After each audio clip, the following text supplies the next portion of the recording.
Started. Tonight. Okay, well, let's start with the d4 here. So I'm back from vacation. I'm going to play the Queen's Gambit. And I played some while I was on a break. And played some chess without recording, thinking that maybe it would improve my score. But actually my rating went down. So maybe talking about the game while I play it actually helps me. Anyway, we have here a Queen's Gambit declined, Slav defense. Brought the bishop all the way out to g4. That's unusual. Usually it goes to f5. I don't know anything wrong with that, though.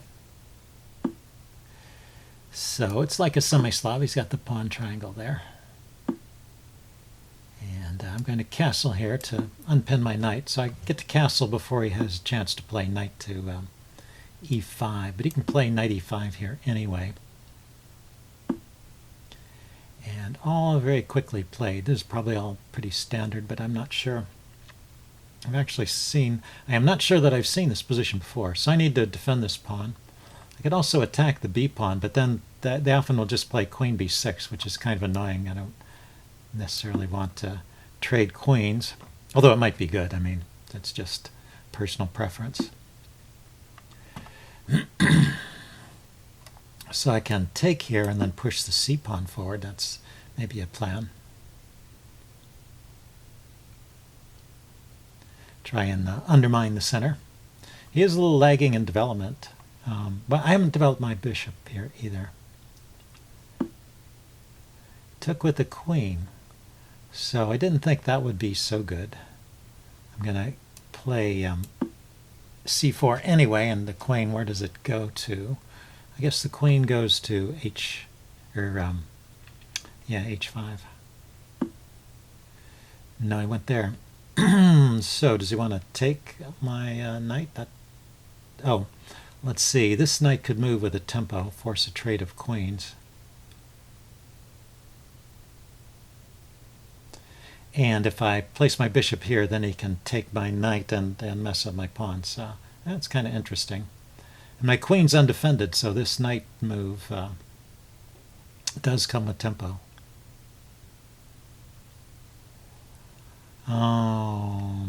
Okay, let's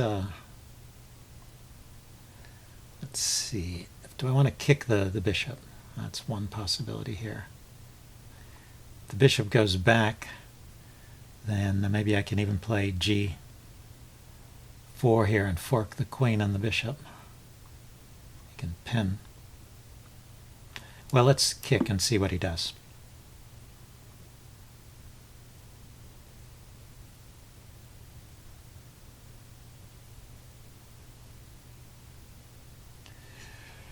So bishop h5, pawn to g4, queen to g6, pinning the pawn. I have some knight move to chase the queen away, like knight to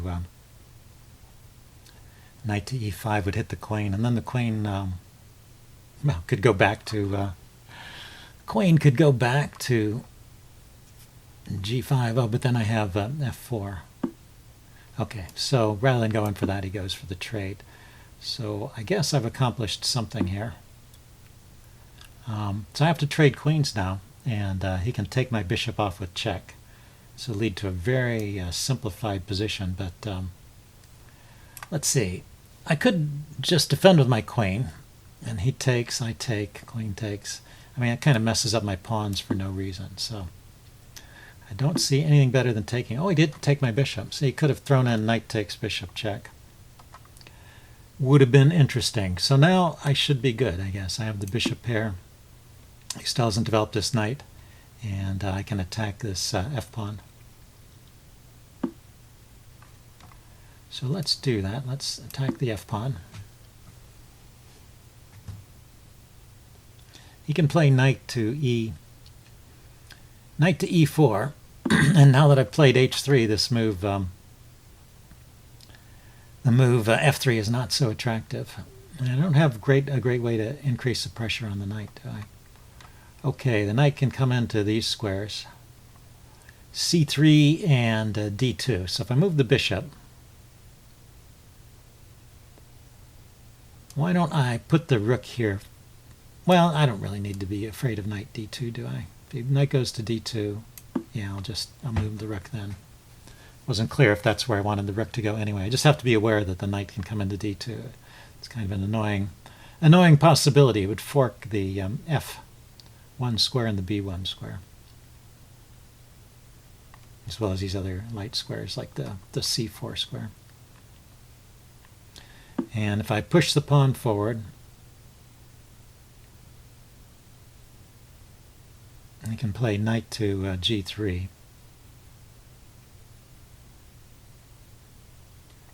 But, doesn't his knight run out of moves after that? I have to move the rook. So f3, knight g3, I move the rook to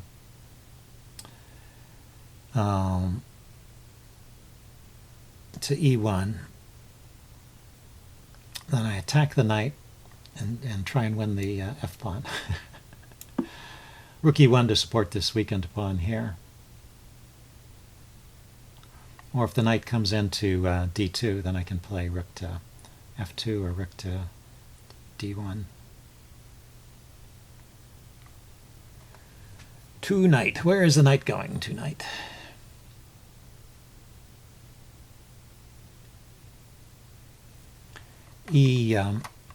D6 there defends the pawn, but then I could push forward again with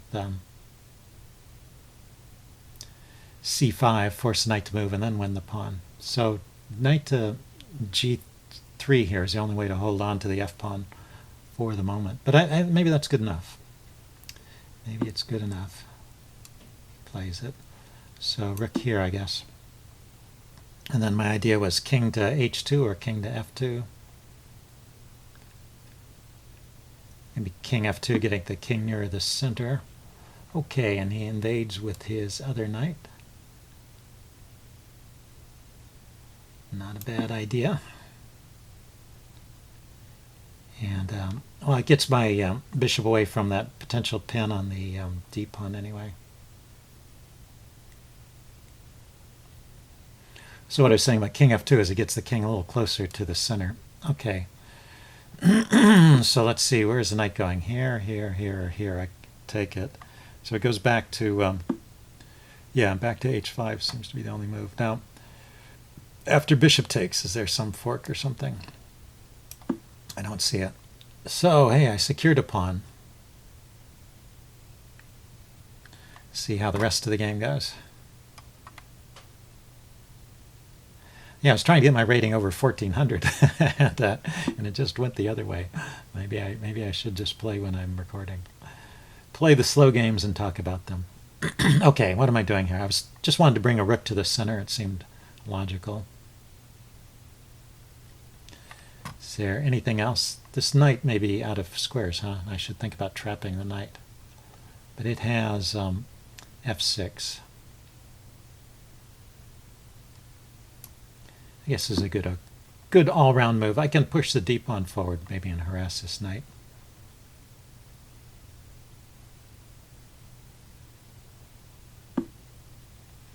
Okay, he defended his knight and attacked my bishop. Also gave his knight another square to go to. So let's just drop the bishop all the way back. I could have traded, go into an endgame, a pawn up, but there's still rooks on. It's nice to have the bishops to counteract those rooks, which can get pretty active.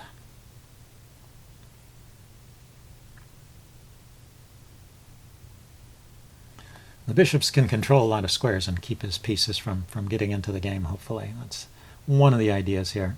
And as it opens up, they should become stronger pieces. So d5 here, and this knight moves somewhere. Oh, he moved voluntarily. d5 anyway, I think, because I want to open up this diagonal for the bishop. d5, pawn takes, and if he tries to pile up onto that pawn, I can always play e4 to defend it.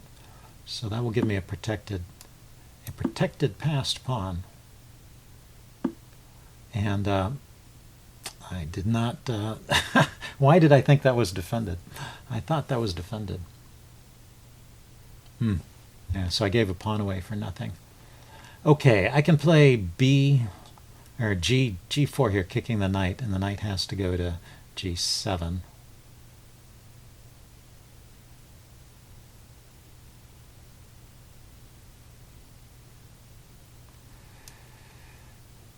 Let's do that first.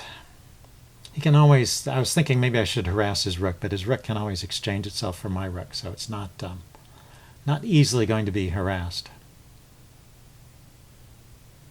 I suppose it's moves like that, giving up that pawn for no reason, it's moves like that that cause my rating to not go up.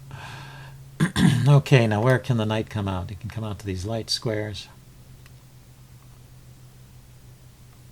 Okay, let's harass his rook. It's his active piece, so let's chase it off the board, maybe chase it to a bad square. Or just off the board altogether.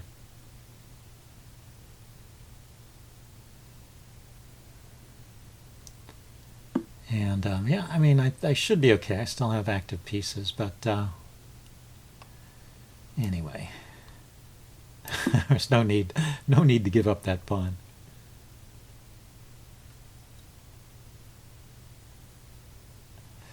I'm thinking maybe rook to D7 there, putting extra pressure on his knight.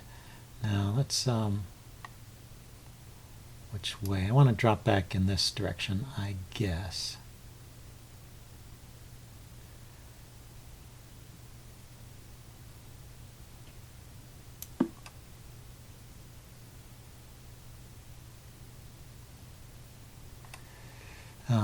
He can push the f-pawn forward, yeah. I didn't think he would want to do that, but he did it.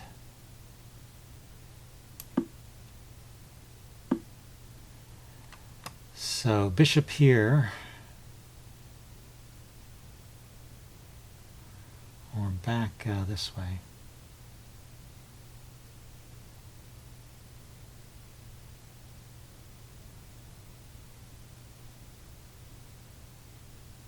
I guess he's going to push his pawn forward again.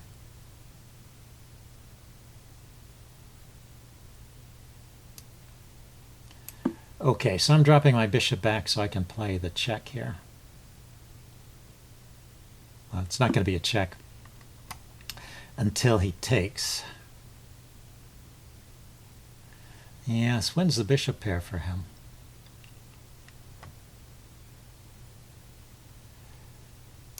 Okay, but I think I need to take. And now I get this check. Check. And he moved the king. So then I get this check. Check.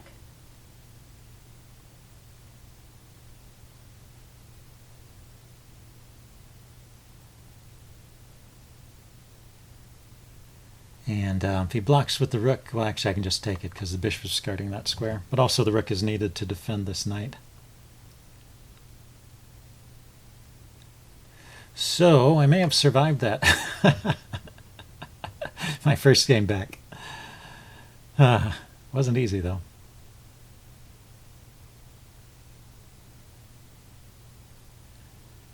Okay, well, he's thinking now. After I take his knight, king moves and I take the knight, he does have one check with this knight, but I don't think he can accomplish much with it. Yeah, so the king had to move.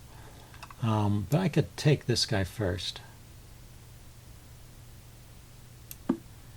Might be simpler this way.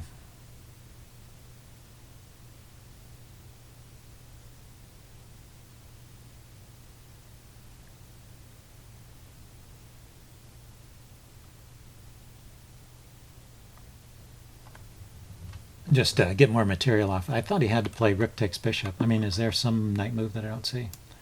Possibly. So now it's just a rook against my bishop and rook and 3 pawns each. And I don't think his king can get in here to attack these pawns, so I think I can defend these adequately. So let's start by picking up a few pawns here.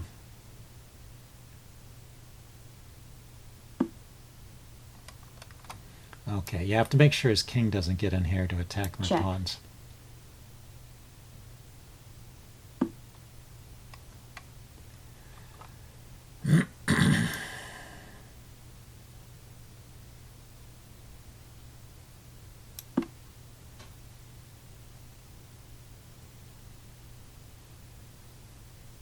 check, And then I thought this would be a good square for my king.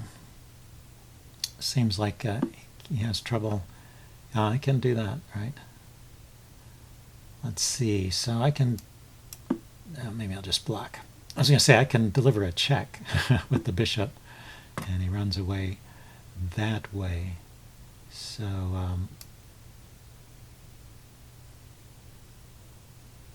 check, let's see which way he's going.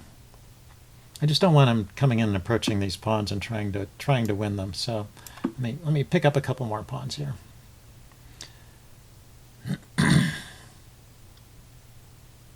Get rid of his pawns, and he doesn't have much hope for winning. And one of my pawns was bound to queen. even if he finds some tricky moves.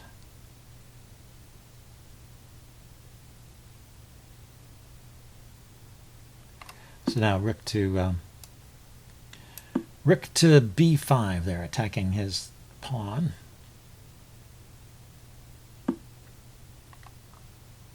Okay, he really wants to win one pawn. I guess I will... Oh, no, I should check and win the... exchange the rook, right? check, That's got to be the simplest way to win it. check,